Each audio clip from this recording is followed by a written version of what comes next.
Once again, I'm Susan Salcido, your Santa Barbara County Superintendent of Schools, and I'll be your moderator this evening.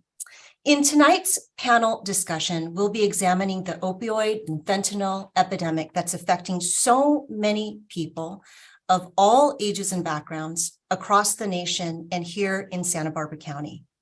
For this webinar, we'll be focusing our comments and conversations specifically on the impact this crisis is having on adolescents and youth, who are a primary focus for us at the Santa Barbara County Education Office. We hope to make this an honest conversation that is informative and empowering, that supports prevention education, so that we'll all leave with resources and knowledge that will allow us to better protect our young loved ones. I would like to thank Sheriff Bill Brown, who brought together a countywide group to focus on Project Opioid. And a thank you as well to community members across the county who served on our Education Spotlight planning sessions as we were putting this event together. A couple of housekeeping items. This event is being broadcast via YouTube Livestream and is also being recorded. We will be sharing a recording of this webinar in English, Spanish, and Mixteco following this event. And prior to this event, we collected questions from community members from across the county. We'll be responding to those at the end of this session, and we'll be providing you a webinar attendee survey that will allow you to provide your feedback and ask any questions that may not have been answered or came up for you during tonight's presentation. Finally, an important asterisk here to say that there may be sensitive information shared on this webinar. Our intention is to put a spotlight on education, to prevent opioid poisoning and deaths, and to give viewers factual information and tools that you can use and share with others. With all that said, at this time, I'm so pleased to welcome and introduce our four panelists, each of whom bring a unique and important perspective to tonight's conversation. We have with us Melissa Wilkins, Division Chief of Alcohol and Drug Programs for the Santa Barbara County Department of Behavioral Wellness. And Melissa will be providing us with an overview of the fentanyl crisis, including the latest countywide data. And Melissa will provide information on drug use prevention and education, warning signs, and treatment. We also have with us Santa Barbara County Sheriff's Senior Deputy, George Hedricks, a community and school resource deputy for the city of Goleta, and who primarily serves at the Dos Pueblos High School and Goleta Valley Junior High campuses. Deputy Hedricks will be giving us an on-the-ground law enforcement perspective from his experience working closely with students on a daily basis. We also have Dr. Carrick Adam, board certified in addiction medicine. She will be providing us background on brain science behind youth substance abuse and a unique perspective as a doctor caring for youth struggling with substance abuse and recovery. Dr. Adam is a pediatrician and medical director of the Santa Barbara County Juvenile Justice Center. And we have Shanda Herrera, the principal of Pioneer Valley High School in Santa Maria for 11 years. Shanda connected with high school principals across the county before this evening so that she could bring us the latest information, concerns, and response strategies from our local high schools. Pioneer Valley is the largest comprehensive high school in Santa Barbara County with over 3,200 students. So let's now start with Melissa Wilkins, who will start us off with an orientation of terminology and help educate us about this opioid and fentanyl epidemic. Thank you, Melissa. Thank you so much. I appreciate that introduction, and I'm happy to be here this evening. So I want to first start with providing an overview as to what we'll cover in this presentation. There's a lot of material, and I know that we already covered a little bit of that in the introduction, but I just want to state that the reason we're so involved in getting this information out to the community is because over the past few years, we have seen an increase in the number of young people who are using opioids. And unfortunately, we've also seen an increase in the number of individuals who are overdosing and dying due to opioid poisoning and overdose. So I've been working in this field for a number of years. I have over 20 years of experience working in the community. Much of that experience was working with adolescents prior to coming to the Department of Behavioral Wellness. And in the time that I've worked with adolescents, I haven't seen anything quite like this. It's scary for me as a parent, and it's for that reason that we are working so hard to get this information out to you all as parents, maybe students, families, so that you have the information needed to move forward and take the steps that you need for your family and loved ones. So first, we would just want to start with providing an overview as to what opioids are. So first of all, opioids are a class of drugs. They include heroin and synthetic opioids such as fentanyl, and also prescription pain relievers. So you've probably are familiar with a lot of these names: Vicodin, OxyContin, morphine, Percocet. These are all sometimes familiar household names because the truth is opioids have been used for hundreds of years to treat pain. And since the 1990s, they were prescribed to treat chronic pain. And since that initial time when we saw the increase in prescribed medications, we've seen an increase in the number of households that have opioids in them. The counties run a number of campaigns just to raise awareness about opioids and the importance of storing any medications that you have safely in your home, and then also making sure that if they're expired or if you're not using them anymore, that you dispose of them safely. So that information is available, and that has been information that we've shared over the years. What we're seeing now, though, is very different than what we saw previously, even 5 years ago. So what we're going to end up spending most of our time talking about tonight is a synthetic opioid called fentanyl. And fentanyl is similar to morphine, but it's 50 to 100 times more potent. That's incredibly potent. Like morphine, fentanyl originally was a medication that was used to treat patients with really severe pain. It's still used in hospital settings. It can be used to treat patients who maybe have chronic pain or who have become tolerant to other medications. So that means the medications are no longer working to treat their pain. So it is still used in medical settings. But what changed is when it was started to be manufactured illegally. And that illicit production began increasing in 2006. And it's really been since then that we've seen an increase in the amount of fentanyl that's coming into the United States. And originally, we didn't see so much of it in California. We saw a lot of fentanyl originally in the Midwest, and we were rather fortunate out here in California not to see nearly as much fentanyl. That's changed just in the last 6 to 7 years, and it's changed here in Santa Barbara County as well. So in 2016, there were only a total of 6 fentanyl-related opioid overdoses that resulted in death. And just in 2019, that number doubled to 12. And then you can see here that in 2021, that number increased to 75. This is a huge increase in a very short period of time.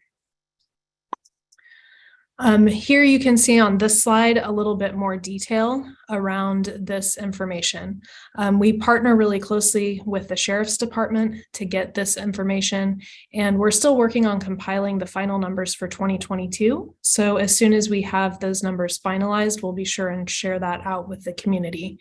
But what you can see here is you can see how quickly the number of deaths is rising due to substances in general, but then particularly opioid-related overdoses.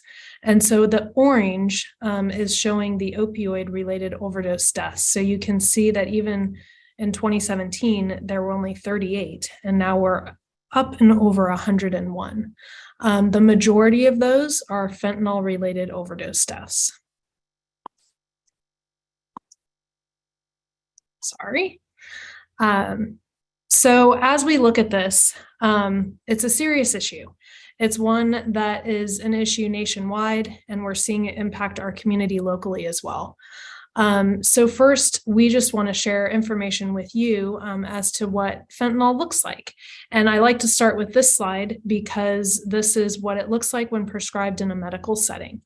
And so here you can see the top picture is a picture of a patch. It comes in a patch form. There's an injectable version. And then this bottom picture is a picture of a lozenge. And again, these are pictures of what fentanyl looks like when it's prescribed in a medical setting. But that's not what we're actually seeing out on the streets, and that's not what we're seeing as being the primary concern right now around our young people who are using. So what we're seeing that's incredibly concerning is the fentanyl that's used illegally, and it's made to look like other prescribed medications. So at the top here, you can see a couple of different pills. One is Xanax, or a pill that looks like Xanax, and one is a pill that looks like OxyContin. These are in fact not Xanax nor OxyContin, but rather they're fentanyl that's manufactured to look like other medications. So what's happening around with both young people, adolescents, as well as adults is individuals are seeking out what they think is prescription medication, or they're getting a pill from a friend or a friend of a friend, and it looks like a pill that would be prescribed by a doctor. But when they're using it, in fact, it's not what they think it is, and it's either laced with fentanyl or sometimes pure fentanyl. The other piece of this is that fentanyl can come in a powder form, and it can be mixed with other substances. So here you have pictures of fentanyl being mixed with heroin. You have it here also being made to look like black tar heroin. And really concerning, you have what's called rainbow fentanyl. So it's these very colorful pills that we can only imagine are being made to look like candy or something fun for kids to try. So drug dealers in particular, they're mixing fentanyl in with everything. Unfortunately, here in Santa Barbara County, we've even had scenarios where junior high students smoked marijuana, and they were thinking it was just marijuana, but it was laced with fentanyl. And so that puts all of our kids at a really high risk. And when I'm giving this presentation just to youth, I always emphasize the fact that if you're getting something off the street from a friend of a friend or purchasing it illegally, the truth is you don't know what's in it. And that's incredibly dangerous when we have something like fentanyl that's being mixed in with everything. So fentanyl is incredibly addictive. It tends to lead, well, it definitely leads to very painful withdrawal symptoms. And it's becoming very quickly the drug of choice among young people. So what we're seeing is that there are times when young people are using marijuana or something else, and they're accidentally using fentanyl as well. And because it's so incredibly addictive, they are now seeking fentanyl out as their drug of choice. And so fentanyl, I know I mentioned on the previous screen, but it can be ingested, it can be smoked.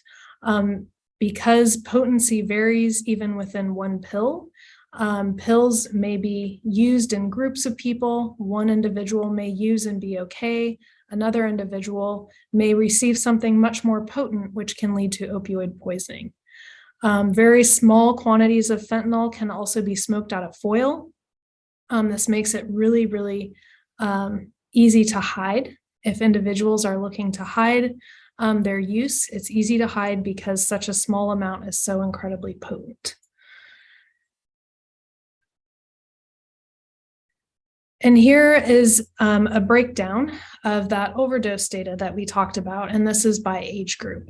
And so what I really want to draw your attention to here on this slide is that the age is trending younger over the years. And so in 2020, the average age of overdose deaths was in between 30 and 40 years old. And then in 2021, you can see how that is shifting to a younger demographic. And that's really due to the fact that more young people are being exposed to fentanyl, whether on purpose or by accident. They're becoming very quickly addicted to fentanyl. And unfortunately, you can see here that there were a number of adolescents, and this is in Santa Barbara County, who overdosed and died in 2021.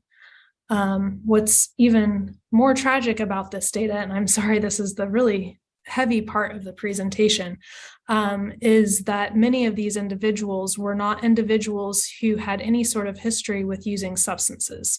And so they were individuals who maybe used one time, or they were experimenting or just using recreationally, and they ended up ingesting fentanyl, and it led to an overdose death. And so, like I started with this conversation, this is why we're working so hard to get this information out to the community, to raise awareness so that individuals are aware of the risks associated with substance use, and particularly prescription medications that are being purchased outside of a doctor. I should clarify that. So with that, we want to share with you some kind of basic information that you can take away to know of any signs of a potential problem. So it's important as we cover the next couple of slides, I'm just to know that I'm giving a very high level overview, and that a lot of this information needs to be taken in context. So these can also be signs of a lot of other things, including maybe mental health conditions that have not yet been diagnosed. But it's important to recognize if you see a change in behavior or in physical appearance sometimes of individuals who, whether it's your child or individuals that you're close with. And so with that, there are a few physical signs that are very specific to opioid use in particular. And the first one is fatigue and drowsiness, or what's called nodding off. And I'm not talking about your teenager stayed up too late doing homework and they're tired the next day, but I'm talking about the person is actually falling asleep in front of you and closing their eyes, and you're not able to continue conversation with them. That can be an indicator that they're currently under the influence of opioids. Another one is pinpoint pupils. It's when the pupils become very, very constricted. They're not impacted by light. And if you've seen it, you know exactly what it looks like. But that's an indicator that a person is either under the influence or potentially overdosing due to opioids. And then health complaints, such as being constipated or experiencing nausea, can be an indicator of opioid use because of the impact that opioids have on the digestive tract. And then these other ones are a little bit more broad, changes in sleep patterns, deterioration of hygiene or personal appearance, rapid weight loss. Like I said, those can be indicators of a lot of things, but just being aware if you're seeing those types of changes to maybe follow up with the conversation. And then some behavioral signs, really it's identifying any extreme change in behavior. And so you know your child, you know the friends and people close to you. And so if there's any significant changes, that can be a red flag, maybe not for substance use, but of something that may be going on with that individual. So common changes might include isolating from family or friends, changing friend groups, skipping school, suddenly having a lack of interest in hobbies that they used to be really into, and other mood changes such as increased agitation, maybe increased depression or anxiety. And so again, these don't necessarily mean your child is using opioids, but it's worth being aware of and then having those follow-up conversations. Melissa, thank you so much for laying such important groundwork for us in understanding. It's definitely both helpful and serious. And, you know, when we see the data that shows the trend of younger and younger individuals experimenting or using, it's so concerning. So again, really important that we're educating. And you shared some descriptions. They're, of course, contextual. But something I heard you say is that there really isn't a particular profile of a typical person who would use fentanyl, for example. Did I hear that right?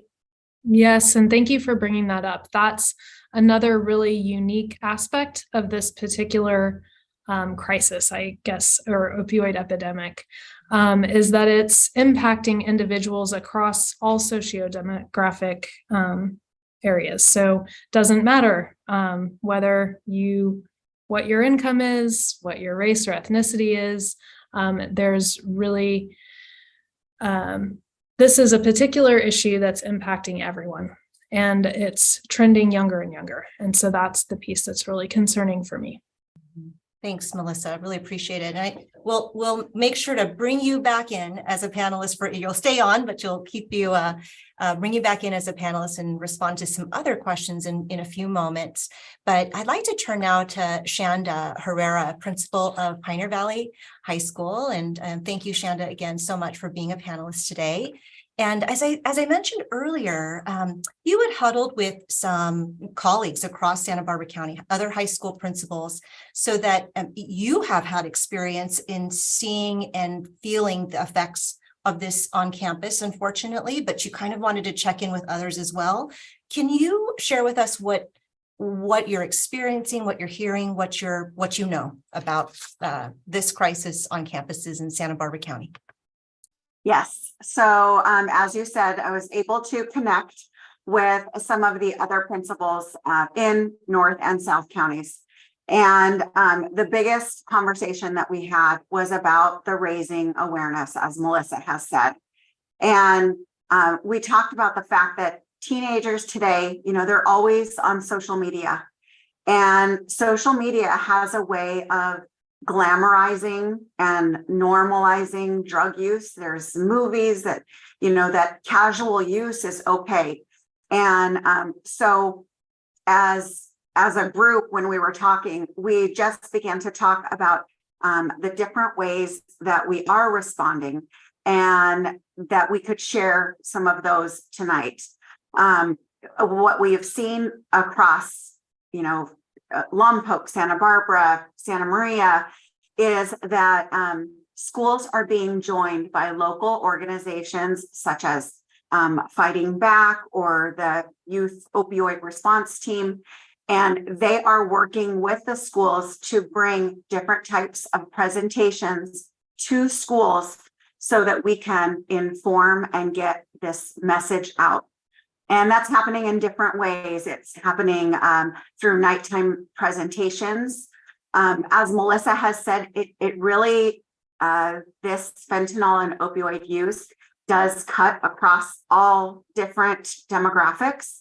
And because of that, as administrators, when we were sharing, everybody was able to say that it has affected someone in their school through some form of their life, whether it's a relative or a friend of a friend. They know of someone who has done some type of an overdose. And that is why there is an interest and a hunger in getting the message out. So schools are responding by offering different kinds of nighttime presentations to parents. We're sending home, there's various parent messaging systems that schools use, and trying to make sure that parents are aware, even tonight, by advertising this Education Spotlight. Then we also know that, of course, getting the message out to the schools, and again, partnering with groups like Fighting Back, they're helping us to give entire grade level presentations that are giving all of the data and the statistics and the information that Melissa has provided tonight. So those types of things are happening to raise awareness. But even taking it a step further, I can tell you that our Santa Barbara County schools, we are carrying the Narcan on our campuses. We have staff that are being trained to use Narcan, and I know that this is going to come up in some of the slides that are to follow. But there is definitely an emphasis on having the health offices, the security staff, the administration to know the signs, to understand, whether or not there is an overdose happening, and to administer the Narcan if necessary. Thank you, Shanda, so much, and really appreciate that you are providing a scan of high school colleagues, principals across Santa Barbara County, and several things you said. One is that every single one that you spoke with had could speak about something that they know about on campus related to fentanyl, whether it's use or relatives or somebody outside of school, but it's definitely a topic that's rising to the surface here. Shanda, you also talked about social media. And I think you're talking about people say a little bit more about what the social media influence or impact is, so that we can really hone in on that just a little bit more. Well, as you know, teenagers, I've worked in the high school district now for 26 years, and we know that teenagers, they are naturally curious about life, about alcohol, about drugs, and the things that they learn, in many cases, it's from social media. Even if you look at the movies that are out right now on Netflix, and all the different shows on TV, a lot of them are very much, like I use the word glamorize. It makes it seem like a little bit of drug use is okay, and it's not going to hurt you, and you can still be functioning, and really just removing the fear that we know, given everything that Melissa has shared tonight, this is very real and it's very scary. And even as the presentation goes on, some of these organizations have provided the schools with lots of posters and different types of things that we can put in our schools. And one of the phrases that they use a lot is "one pill can kill." And just that little slogan, teenagers remember that. They remember the poster. And we have to saturate the schools with that message, so that just like you said, we don't have any loss of life.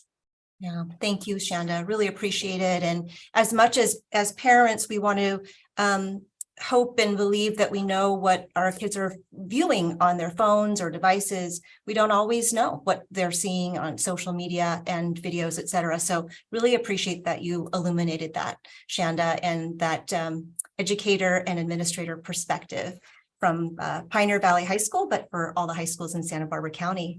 I'm going to shift now to Deputy George Hedricks from the Sheriff's Department. And Deputy Hedricks, thanks so much for being with us tonight. And you also have, at that school, ground level point of view. You're with students every day, primarily at Dos Pueblos High School and in Goleta Valley Junior High, as we said, but you could provide us with that law enforcement perspective, but also school perspective. And I'd love to hear from you. I've heard from you before. We've talked about other substances that you've been dealing with in schools, vaping and marijuana. Tell us a little bit about this now, and what messages you'd like to give to the parents and the community who are viewing today. Yeah, thank you. I really do want to speak as a parent of a teenager, and primarily to the parents that are here. And I want to piggyback definitely some great points that Melissa and Shanda both made that I see almost daily when I speak with teens in their classrooms, and opportunities to meet with freshmen, sophomores, all the way up to the seniors, and on occasion the junior high kids. It always amazes me if I'll go to a classroom maybe and have an opportunity to speak, and I'll ask these kids, just by show of hands, how many of you guys have been offered marijuana? How many of you have seen marijuana? Heard about it, know a friend who's used it, etc. And I could be in a class of 20 to 30 students, and almost all of them will raise their hand. And I think that's something that a lot of parents don't realize. As we mentioned, demographics, they're not being a specific group necessarily that's affected or targeted by drugs or marijuana or fentanyl, that your kids are exposed to it. It's very much a part of their life. And as Shanda was mentioning, through social media and the way the kids are learning about drugs, as a parent, the last person I want teaching my daughter or my son about drugs is their drug dealer or their friend who uses, or some false information they're getting off the internet, For a while when vapes were really popular and coming out, a lot of kids were getting that false information that, hey, the vape is better than using a cigarette. It's not as dangerous. It's healthier, which, we know is not accurate, but that's the kind of stuff they're learning. And they're getting that same information when they're learning about fentanyl or pills. They think, I'm taking an Oxycontin or an Adderall or something that's a legally prescribed drug on occasion. And they're not actually getting that. What they're getting is a counterfeit pill that could have fentanyl in it. And as Melissa stated, marijuana that has been, laced with something else, fentanyl or methamphetamine or some other drug. And, our kids are not buying drugs legally or coming across drugs legally. These aren't, there's no quality control. We don't know whose hands this has passed to before they got it, who their drug dealer got it from. It's not like when we go to the grocery store and we buy food and we know it's been checked and it's got all these regulations to make sure it's safe for us to consume. The stuff that our kids are coming across, they're not getting it that way. So as parents, again, what I'm suggesting is having those uncomfortable conversations. We all teach our kids, or hopefully are talking to our kids at a very young age, just say no, don't talk to strangers, turn down drugs. And then I don't think we expound on that enough as the kids get older. And we're not going over current things or changes, like, again, with technology, vaping came about. Now with fentanyl, that it is one pill can kill, that it's just because your friend offers you or tells you they're giving you an Adderall or a Vicodin or an Oxy, that it may not be that. We have to be very vigilant with what we're putting in our bodies and knowing what we're taking and not taking it at someone's word. I know I've talked to parents who are aware that their sons or daughters are using marijuana. But have they talked to their kids not only about the dangers of marijuana, but that, hey, you might think you have marijuana, but you don't know what's been put in it. You don't know if it's laced with something. And yeah, those parents are working hard to help their sons or daughters with that marijuana addiction, but are they talking to them about the other dangers that come with it? Again, as Melissa mentioned, overdoses being caused by things that have been on that marijuana. So I think a parent talking to their kid in advance about some of those topics, but also giving them tools on what to do if they are offered drugs. Hey, tell your friend that your mom and dad are testing you and you can't take it, or give them some tools or lies or whatever they can tell if they're not comfortable just saying no, because we know peer pressure is a thing, and not wanting to seem not cool or whatever it is, and they're afraid to say no or don't know how to say no. So I think as parents, sitting down at the table when we get an opportunity to do, or having a discussion with our kids when they come home from school, and again, giving them some of those tools and making them more prepared, because it's really not a matter of if they'll see it or be aware of it or maybe even be offered it. It's going to happen. And I learned that right away talking to these kid groups when almost everybody raised their hand, how many kids are exposed or affected by it. And that doesn't mean they're using it, but they are certainly going to be exposed to it, or it's part of their life in the world that they live in right now. So again, being a parent, being able to have those conversations and empower them to say no, but how do they say no? Who can they go to? What are the reporting options? If they have a friend who's struggling, who can they go to? And again, being able to come forward with that. So it's a scary time, but I think we are panels and groups and discussions like this all help us as parents and help our youth, again, to have a better chance to not fall victim to this. Thank you, Deputy Hedrick. So appreciate that perspective from as a father and law enforcement, school resource officer, and just, all of that experience. A question for you I have is, do you see some differences with junior high age students, sort of they're dabbling with, or, we may have viewers tonight who have students who are in 5th grade, 6th grade coming up to junior high going into high school. So are there differences you're seeing with that middle school age versus high school, or do you feel the advice you gave is the same and the experiences right now are the same? Yeah, I think Melissa touched on it, that the age is getting younger and younger. And I don't think there is too early a time. I think that 5th, 6th, 7th age group is definitely a great time to start these conversations, and not waiting until, they're 15, 16. And almost certainly this has happened to where, again, they've either heard about it or have been made aware of it. I think the earlier you can have that conversation, then to continue to grow and check in with your kids as they get older and go through those grades is a great idea. But yeah, social media has changed everything. The access to learning about drugs through their phones, through a quick Google search, internet search. 20 plus years ago when I was in school, that wasn't, we had to go to the library and look things up, right? We didn't have that instant access on our phones, and it is allowing kids to be exposed to things a lot earlier. So we need to have these talks and get into these things a lot earlier. And I want to mention to parents too, there are some great outlets and resources out there for them. You can actually go to Project Opioid, SBC.org to find this information. The DEA has a great webpage, dea.gov/fentanyl awareness. There's great pictures on there, some very similar information to what Melissa shared. Again, the more educated you are as a parent, the better you're gonna be able to help your kid. Again, we don't want them getting that education from their drug dealer or peer who may be using or who isn't as knowledgeable about the topic. So I think it's important, again, to have those conversations early. So yes, thank you for bringing that up. Yeah, thank you so much, and really appreciate having law enforcement partners like you who are so compassionate about children and really thinking about parents and the conversations that you have at home. We're really in this together, both at schools and home, and all of us.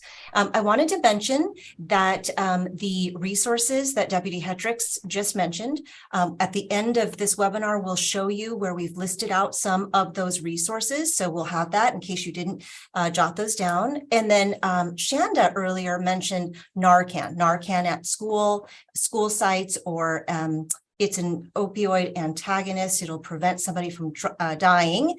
And Melissa Wilkins or Dr. Adam will talk about that in a moment, but we'll also share with you at the end of tonight some resources so you can know how to access Narcan as well, or naloxone. Okay, so with that, I'd like to turn now to Dr. Adam. And again, thank you so much for being here, pediatrician with us, and can really share with us that adolescent brain development. What does this mean for developing youth? And give us the perspective from the medical field and your perspective. Thanks. Okay. Yeah, I will try to do that in a simple way. That I'm a pediatrician, so at the beginning of my career, I took care of all age groups, and then, but for the last 18 years almost, I've been taking care of mostly adolescents at the juvenile detention centers in Santa Barbara County, and also I'm the medical director for the sexual assault response team, which drug and alcohol issues would come into play there a lot as well. I'm board certified in addiction medicine, but that was something that came later after working with teenagers. Pediatricians don't get a lot of training in drug and alcohol issues in their training, and so working where I work there, most of the youth have substance use disorders, and so I needed to get more training on that. So I did. So my perspective today is maybe a little different. I mean, I definitely work with the unique population, but I can tell you as a mother of 4 former teenagers, that again, as everyone has mentioned, that this fentanyl issue affects everybody. I have a son who's an engineering major, and one of his friends overdosed on fentanyl, and a family friend whose son overdosed on. So this is something that affects not just the population that I work with, but also the community as a whole. So what I'm here today is just to kind of tell you what my experience is and what I'm seeing in my practice, and then also just a little more about why adolescents are so uniquely vulnerable to alcohol and drugs. They're more vulnerable and at risk of trying alcohol and drugs and being experimental, but also to the negative effects that fentanyl and all drugs and alcohol can have on their life. As far as fentanyl goes, if you're excuse me, I'm so sorry, Dr. Adam. I'm so sorry to speak over you. I was just noticing a couple of things. I love that all the panelists have been talking about their perspective professionally, but also as a parent as well. And I know it looks like with the slide coming here, the slide that is showing now that we're going to get into some pretty technical information. And just a request for you and all the panelists, we have simultaneous interpretation happening, and we've got to make sure that we allow for all of that technical language to be interpreted. So I wanted to remind us all of that as well. Okay, thank you. Are you telling me I'm talking too fast? Because I know I do that. It's a general comment for us all, but it is pretty technical. And I just, that particular slide looked like it was going to be some explanation. The only thing I'm going to tell you is that, I mean, as far as what Melissa said is happening with the county, I'm a pediatrician, so I want to know what's going on with kids, and what I'm seeing with kids is that in the last year or 2 years, fentanyl has exploded with the population that I work with. And if you look at this, I just wanted to show this graph because it shows the leading cause among children and adolescents. So this is all ages. This is not just adolescents. So for the leading cause of death for all children and adolescents, drug overdose and poisoning is number 3. It's the 3rd leading cause of death of children in 2020. Whereas in 1999, it was the 10th leading cause of death. So in the last year in particular, 19 to 20, I mean, if you look at the curve, it's very steep, and the increase was pretty significant. So this increase in overdose deaths includes kids who intentionally overdose, but the strict rise is also from kids who are unintentionally overdosing. So they're taking it, a child who finds his brother's pill or, a family member's pill or a family member's friend's pill and accidentally gets it. And for a little guy, fentanyl can kill an adolescent, but for a little guy, it's even more deadly. So so it could be that. And it just kind of goes to show the use has increased so much. And in my experience, in the last 2 years, I have had to detox or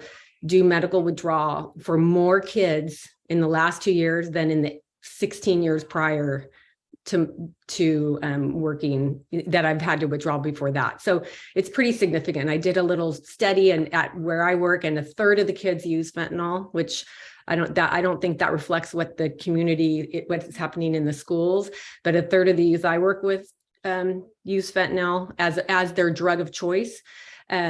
If that number would go way up, if you talk to kids and say, like, have you ever accidentally taken fentanyl? Yeah. So I thought I was taking Xanax and then I ended up overdosing, or I was passed out. I thought I was doing cocaine and then I was out. So that number would go way up. And if you were to ask the kids that, what is your experience? Have you ever overdosed? Has any of your family member ever overdosed? Do you have a friend that's overdosed?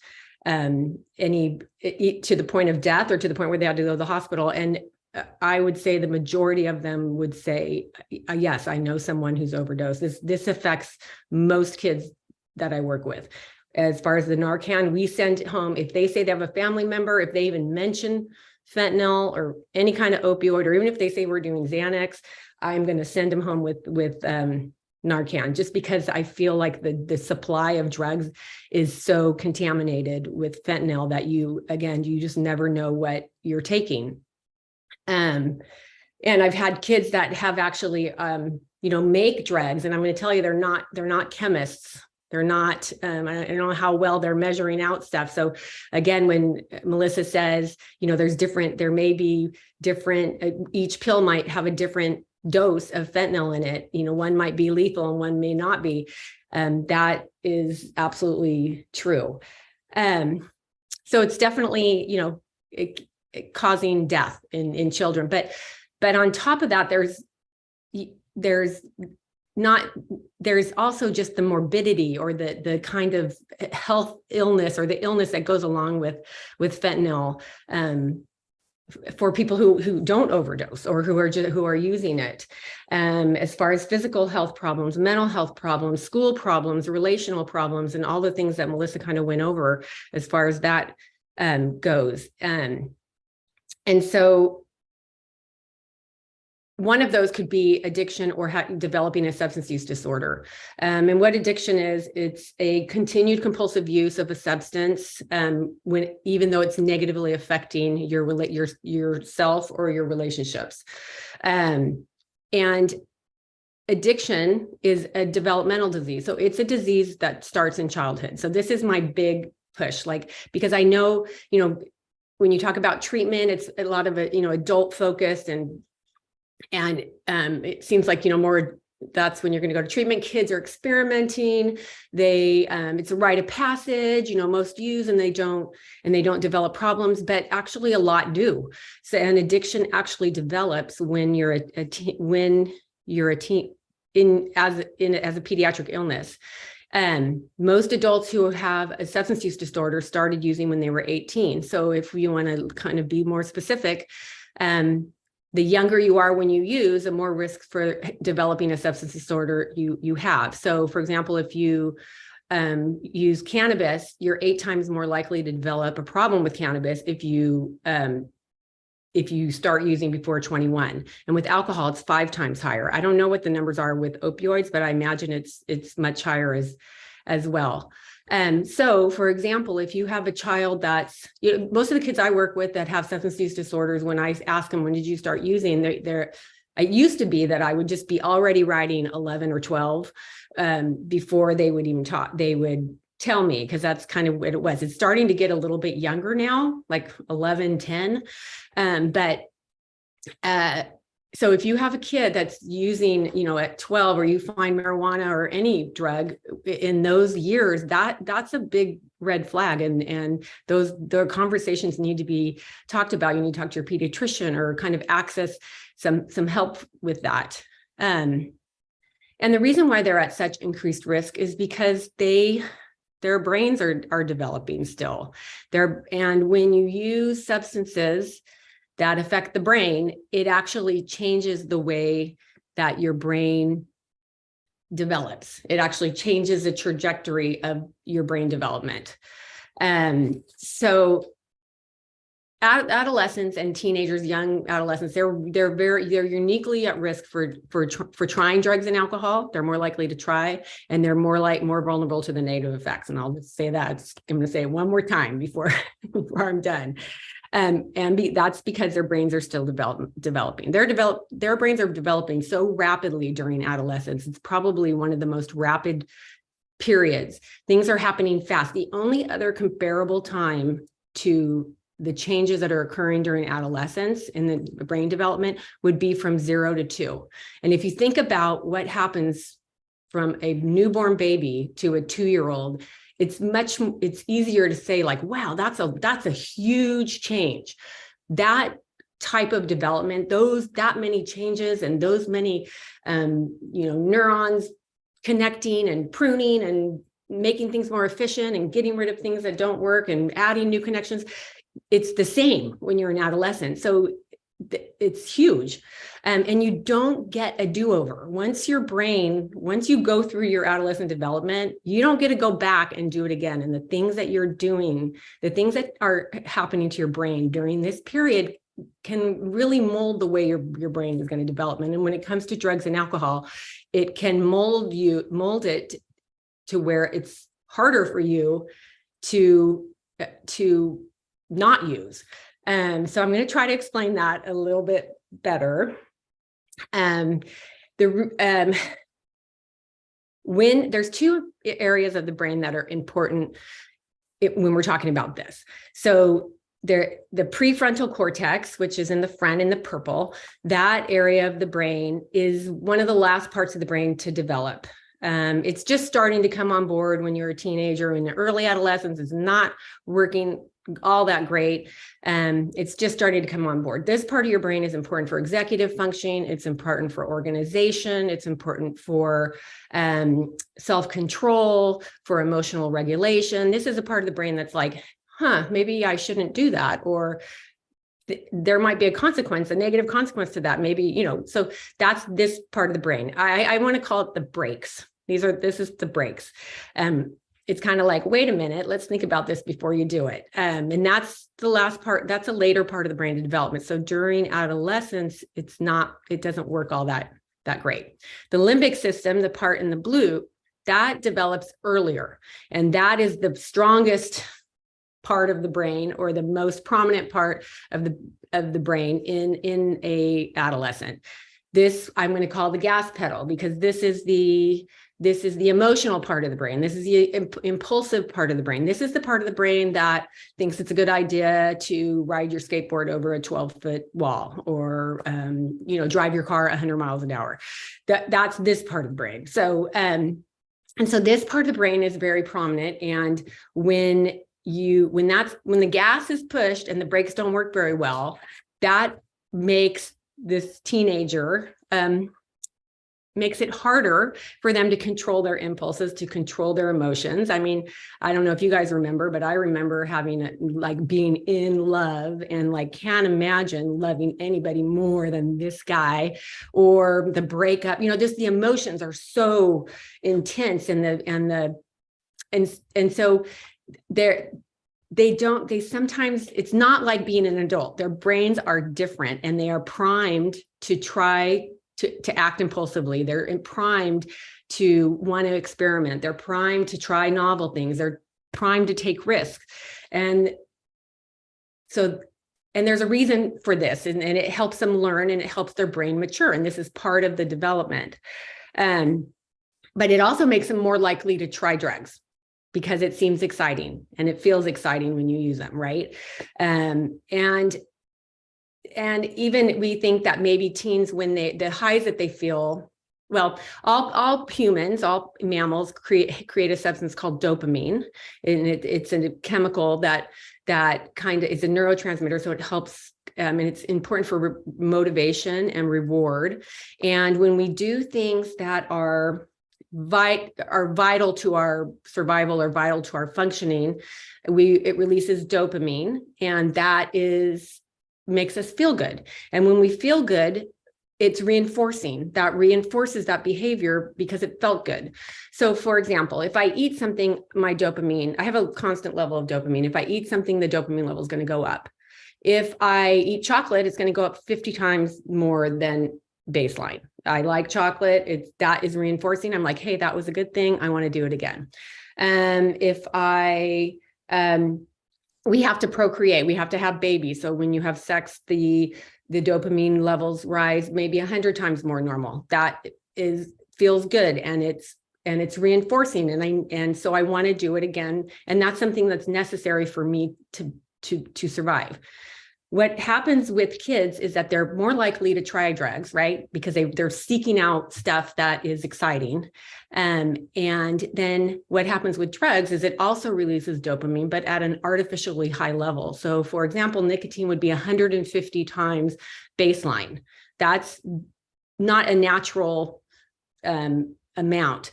Methamphetamine is 1,000 times more dopamine level. So which means to the kid that this is reinforcing. It's a lot of pleasure, and it's something that my brain is saying, hey, that's kind of vital for living, and it's very reinforcing, and I want to do it again.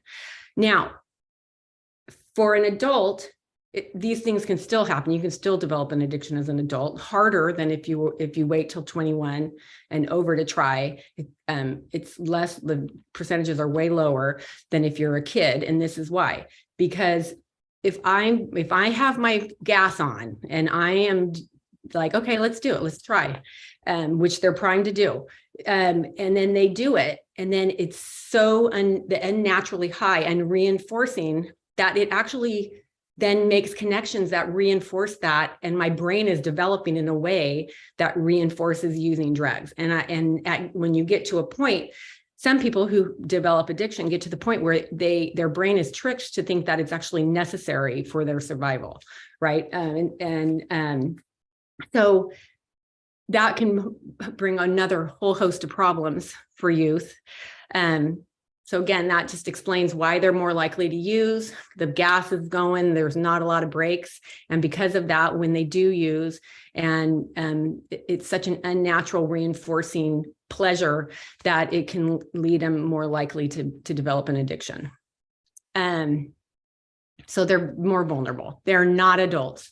Kids, even if they're 18, 19, 20, and they look like they're 25 or 30, their brains are not the same as an adult brain.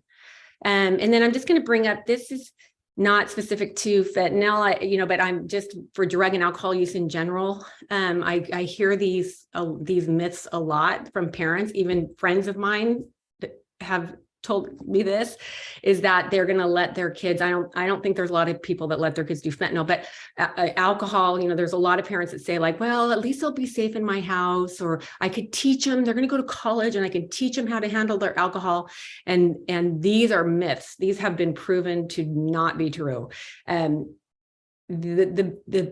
main factor with youth developing problems with drugs and alcohol is younger use and actual use, so access. So what they found is that parents who are more who have that attitude, which is, frankly, I feel like, they're trying to have their kids' best interest at heart, but in reality, just the fact that they're allowing them to drink, those kids tend to drink more or use more. So that is not something that, just in case any of you guys are wondering about that. If you find that your child has a trouble, or you're worried about them, or they're showing the signs that Melissa said, they're not, they're having trouble at school, they're maybe have tried to quit and they can't, or most of their day is spent either, using or trying to recover from using, or trying, to find it, or just if they're having trouble or they have a substance use disorder, there is treatment, and there is youth treatment out there. There's behavioral treatment. As far as fentanyl goes, there's medication treatment. Not all addictions have medication, but actually opioid use disorder has very well proven medication that can benefit and help kids and adults get stabilized and kind of get their life back. I would say that a lot of pediatricians are probably in this community, and I might be wrong, are probably not super familiar with the medications that are used to treat opioid addiction. But I know that the alcohol and drug, the county alcohol and drug, they are wonderful. If you call their access line, they can kind of help you, guide you in the right direction. Let's see. Well, we talked about that. There's different medications. So for me, the big picture would be that, again, they're uniquely vulnerable to trying alcohol and drugs and their negative impacts. Their brains are different than adult brains. They're using can change the way their brain develops, and you do not get a do-over for adolescent brain development. So my whole message is to, try to delay any use of anything, alcohol, marijuana, anything. If you can delay use to 21, then the chances that they're going to have a substance use disorder or problems with it are not zero, but definitely less if they use when they're teenagers. Identify use early and get help. Don't be scared to ask for help. There's a lot of people out there, a lot of resources out there to get that help. And don't be afraid to talk to your kids. When I had the luxury of having a job where I saw a lot of stuff, and so I was talking constantly with my kids, just normal dinner conversation about things that were going on in the community, the dangers, stuff like that, over and over. They probably got sick of it, but they heard me. And then I also think this website, drugfree.org, it has a lot of really good educational information.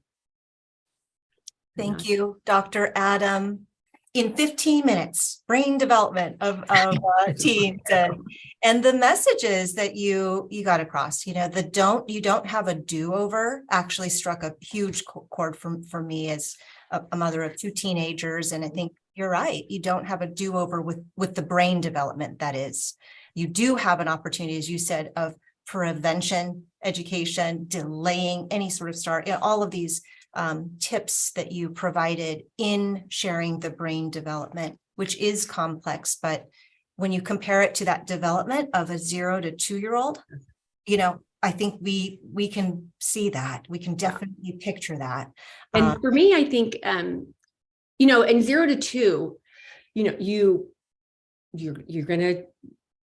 for sure going to have your car seat. You're watching them and making sure they don't fall. And, it's so much more in your face. You have to be watching them. But if you think about the brain development in the comparison to when they're a teenager, you should not be overly, constantly watching them. You got to give them their independence, but they're as vulnerable in different ways as a teenager as they are in that 0 to 2 age range. But for some, we're like, oh, they're teenagers, they got to do they're going to go through it and they'll make it through at the other side and they're going to try stuff. So for me, that helped me a lot to think like, oh, okay, it's a different, but you need to be involved in a different way as much as you were when they were 0 to 2. Yeah, very well stated. Thank you so much for your insights and your message for all of us. Right now, we're going to turn back to Melissa Wilkins right now and talk a little bit about next steps. We're thinking about concrete information that parents and others should be looking for and next steps that we can take. So Melissa.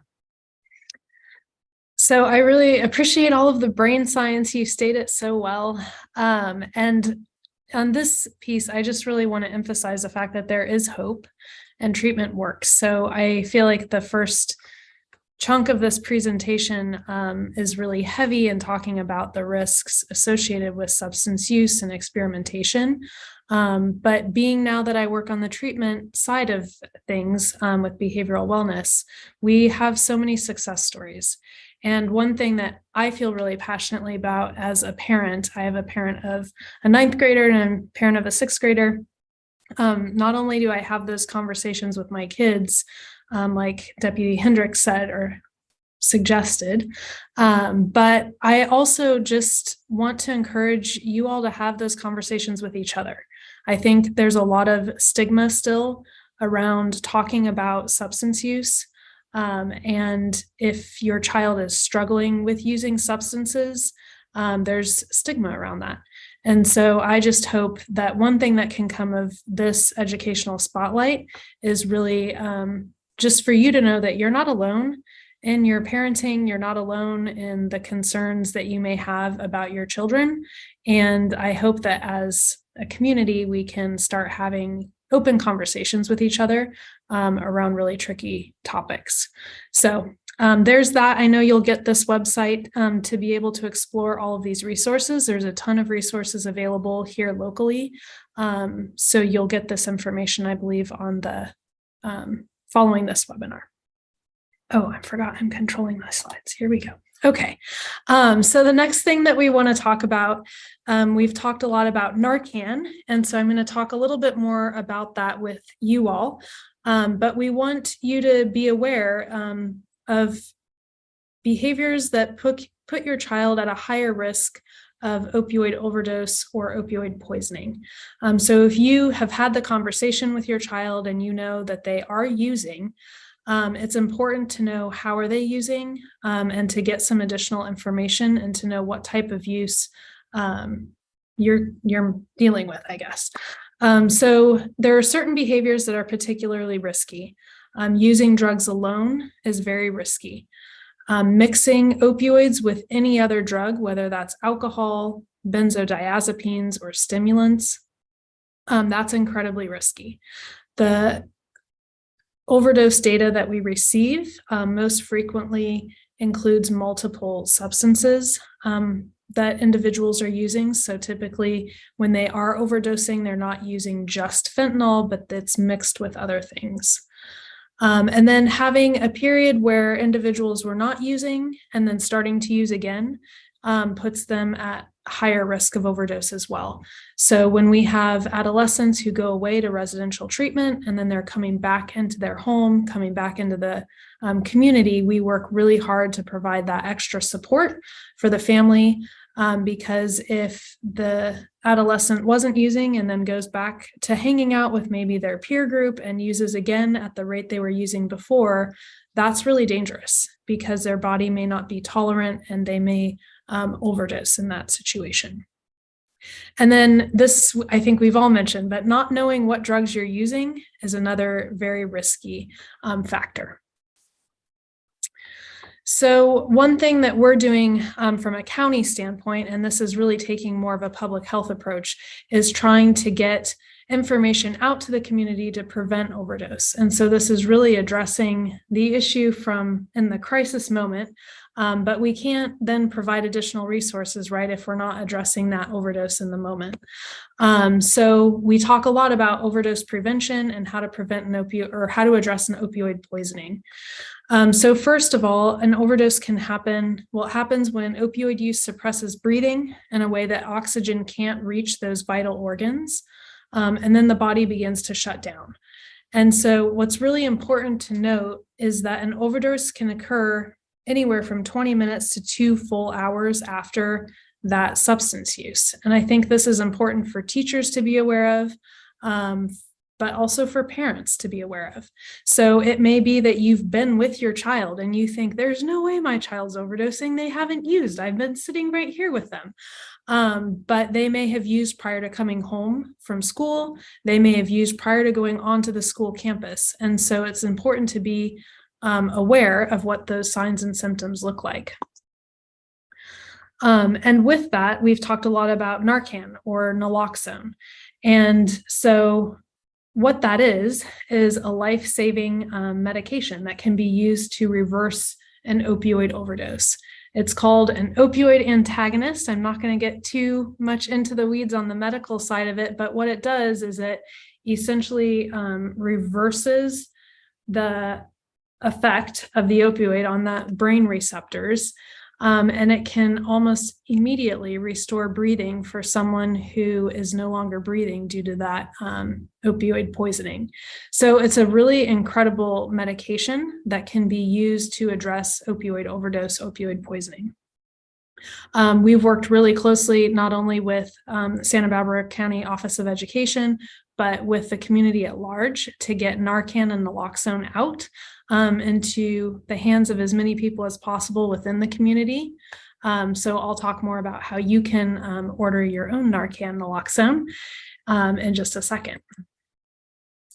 So first of all, knowing the signs of an overdose. So I want to stay first.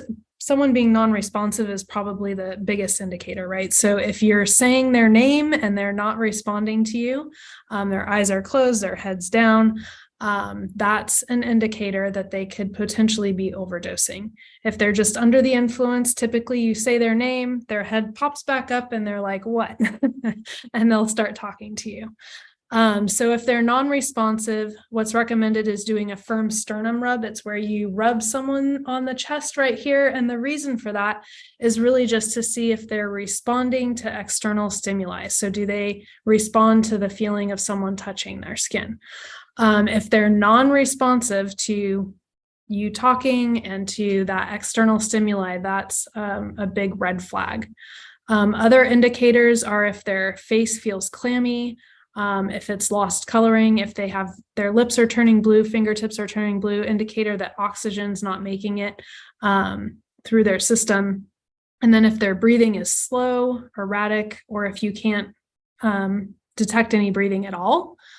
There's also that deep snoring or gurgling sound that can be associated with overdose, or if you can't detect any sort of heartbeat. So if someone is experiencing any of these symptoms, the first thing you want to do is call 911. And it's similar to if you've taken CPR or first aid, that's always the first step in a medical emergency is you want to contact 911. You want to make sure that you have medical professionals en route. And then from there, you can take naloxone and administer naloxone to the individual. Naloxone comes in a box like this. This is the type that we distribute anyway through the county. It comes in several different forms, but this is a nasal spray. There's 2 doses in each box, and the doses when they're taken out of the box, I had them right here. I'll find them in a second. They look like that picture. And what you'll do is you will insert the nasal spray into the person's nostril like you would an allergy medication. There's a red button. You push the red button all the way down and it releases the naloxone into the nasal cavity. It's really simple. It's effective in addressing opioid overdose, but it's not known to have any negative impacts if the person is not under the influence of opioids. So what that really means is if you're unsure, it's always best to administer the naloxone. We say err on the side of caution because it's not known to have any negative impacts. The person should immediately begin to respond within 1, maybe 2 minutes if the naloxone is working. Unfortunately, with fentanyl, it's so incredibly potent that oftentimes more than 1 dose of naloxone needs to be administered. That's part of the reason each box, there's 2 doses. So if you administer the first dose and there's no response, you can administer the second dose in the other nostril, and there should be a response at that point. You want to continue to administer the naloxone and keep an eye on the individual until the emergency medical professionals arrive. You can also conduct rescue breathing. It may be necessary if you're not detecting any breathing whatsoever. I'm not a medical professional, so I always give the disclaimer that I'm not here to train you in CPR or first aid. But if you have received that CPR or first aid training, you can go ahead and conduct rescue breathing as well. And then we also recommend that you put the person, it's called the recovery position, when you lay them on their side. This allows their airway to stay clear. And this is also something you learn in CPR first aid as a safe position to keep someone in until medical personnel arrive. The other thing that you should be aware of is that when the naloxone reverses the opioid poisoning or overdose, what it's doing is putting that person into an immediate state of withdrawal. And so they may wake up disoriented, confused, probably not happy with you because the last thing they remember is being high and they don't realize that they were actually overdosing. So it's really important that when a person does wake up, that you keep them from going and using more drugs. That's going to be the first thing they want to do to address those feelings of withdrawal, is to seek out drugs and continue to use them. So just being comforting and letting them know that medical personnel are on the way can be really helpful in that situation. So one thing that we've done through the Department of Behavioral Wellness is that we have launched this campaign. It's called Fentanyl is Forever, which is very similar. It's a different slogan to the One Pill Can Kill, but the message is the same, being that, you know, fentanyl, one use can have a forever impact on you, is really what that message is intending to communicate. And as a part of this campaign, we've also launched Naloxone Now SB, which allows anyone in the county of Santa Barbara to order naloxone free of charge, and it can be mailed to your house, no questions asked. And all you have to do is provide your address for mailing shipping purposes, and then you watch a really quick video that goes over the same information that I just shared with you all around how to administer naloxone. And so for me, I work with adolescents. I carry naloxone in my purse. I really highly recommend that all of you consider that. I also keep it at home, not because we use opioids or have prescriptions in the house, but because I'm a mom of teenagers and I work in the field and this stuff terrifies me. So this is one thing that you can do from a prevention standpoint to add to your first aid kit if you're interested. Thank you so much, Melissa. And Shanda, earlier you were talking about school resources were available and posters that were up. So I think these are some of the ones that you're seeing too around your high school. Is that right? Yes, these are the ones. And they come in English and Spanish, and they're free of charge. So school educators are accessing them and using them. We're hanging them up on campuses, and you know, it's a visual message, but very powerful. Thank you, Shanda. I want to say thank you to the panelists so much for all of your insight and perspective. And you helped paint a big picture, but you also were very specific about some ways and tools, approaches and strategies. We talked a lot about prevention today. The different, your professional experience, but also your life experience, your parent had, all of that helped so much today. So thank you, thank you, thank you. We, before the event tonight, ahead of the event, we asked the community to send us questions that they had on tonight's topic.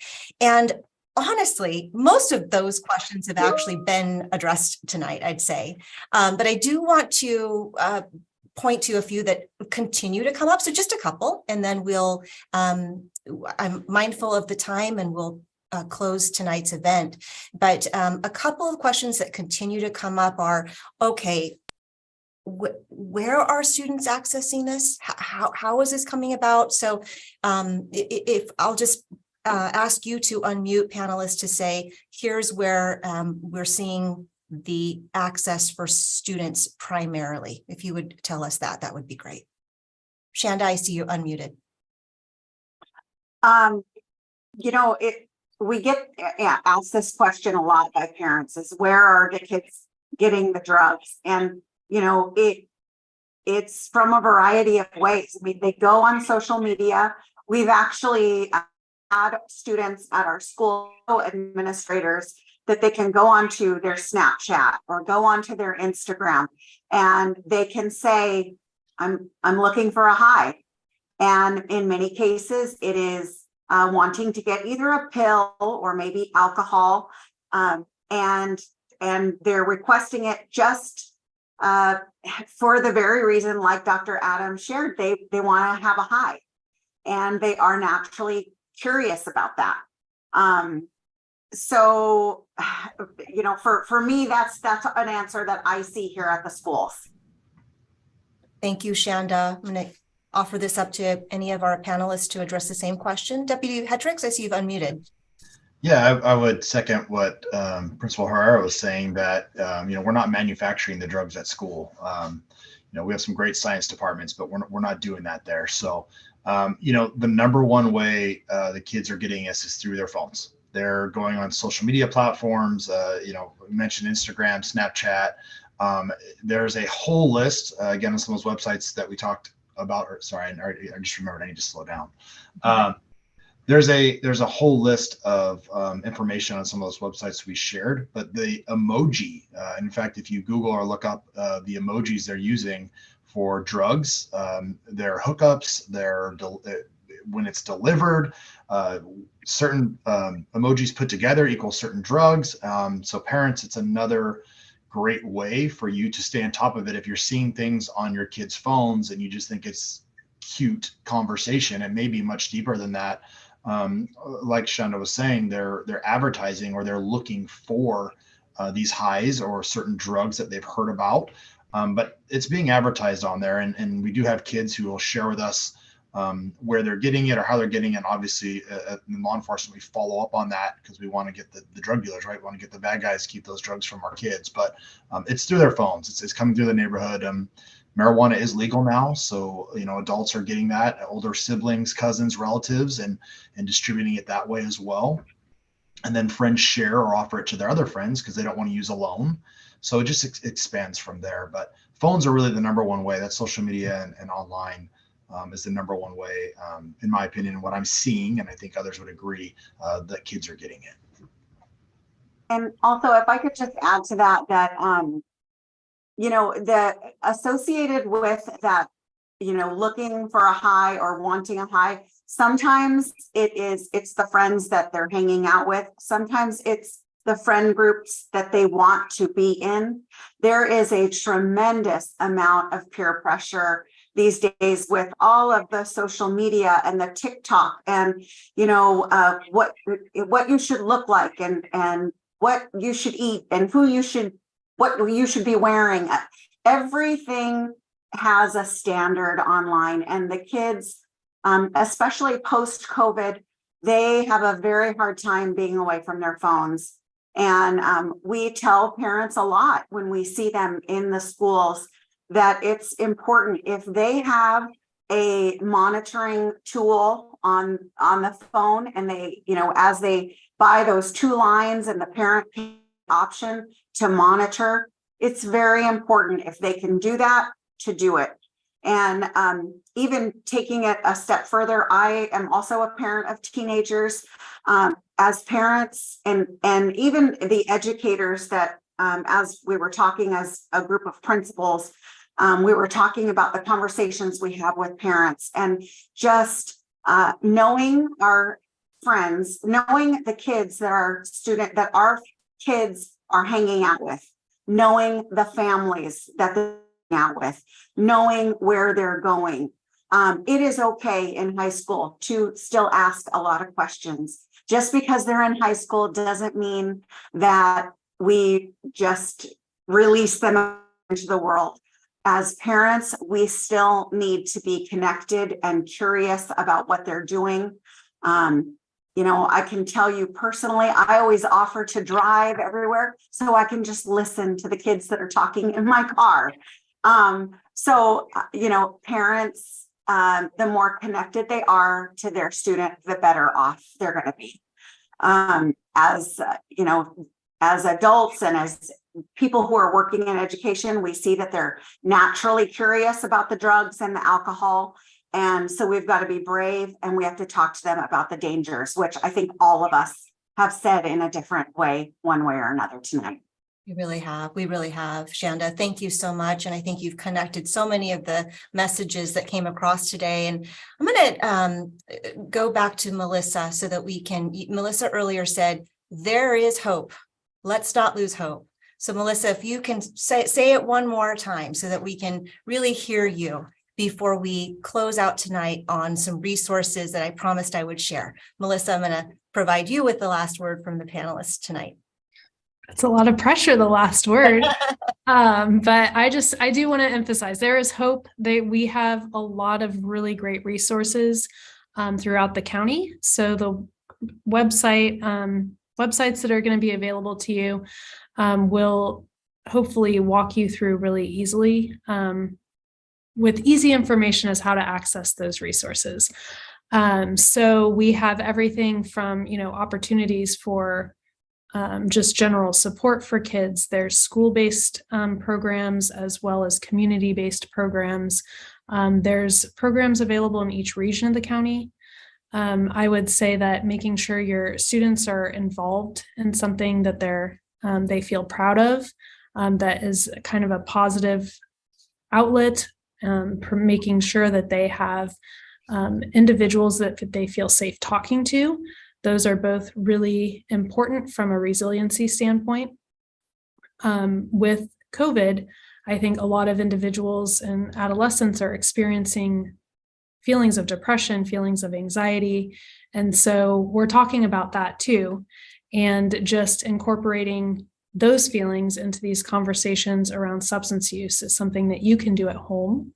And like I said before, even with individuals who are using fentanyl as their drug of choice. So maybe you find yourself in a place where my student's not experimenting with alcohol or marijuana. They've moved into using opioids and they're using fentanyl. We have lots and lots of success stories with even that addictive of a substance. And so there's behavioral treatment options, there's medication available to treat opioid use disorders, and it's available countywide. So I can't speak highly enough of our wonderful community because we have a lot of resources here in Santa Barbara County that aren't available in other places. So I'm proud to live here, proud to be a part of this community, and thank you. Thank you, Melissa. And 4 of you are illustrative of the kinds of support we have in Santa Barbara County. So we're very, very fortunate to have each of you as well. And on the screen, we've got a QR code. I do want to actually show you a couple of resources, SBCEO.org/Ed Spotlight. And on it, I want to highlight a specific resource. We're going to scroll down. You'll see multiple resources here, but you know what? I need to make this larger so I can see. Fentanyl and opioid resources. Excellent. And you'll scroll down further. There's a whole list, many of which were discussed today. But in one, I wanted to show you what it looks like so that when you scroll down, you'll see those resources. But when you go to Opioid Safety Coalition and you can click, then get naloxone. You could do that right there. Another way to get that order form to be delivered to you at home. So wanted to share that with you before tonight. And we'll go back to our slides now. I also want to say before we end, we would greatly appreciate all of those who are watching to share your feedback on this webinar with us tonight. And if you have any questions that were not answered during this webinar, this survey is a perfect place to insert those. So please scan that QR code, visit the link posted in the Zoom chat, or visit sbceo.org/ed-spotlight to access and complete the survey. Your input will help us a lot as we plan our next education spotlight and get responses to your questions. And finally, as we wrap up, we want to thank you all for attending and listening. Thank you again to our wonderful panelists for sharing your knowledge, your time, your insights, and your commitment to the health and wellness of our children and youth in Santa Barbara County. And as I said, Education Spotlight, as I said earlier, Education Spotlight is Santa Barbara County Education Office's new webinar series on topics related to and impacting our youth countywide. So please stay tuned for the next Education Spotlight coming soon. To all, have a wonderful evening and good night. Thank you.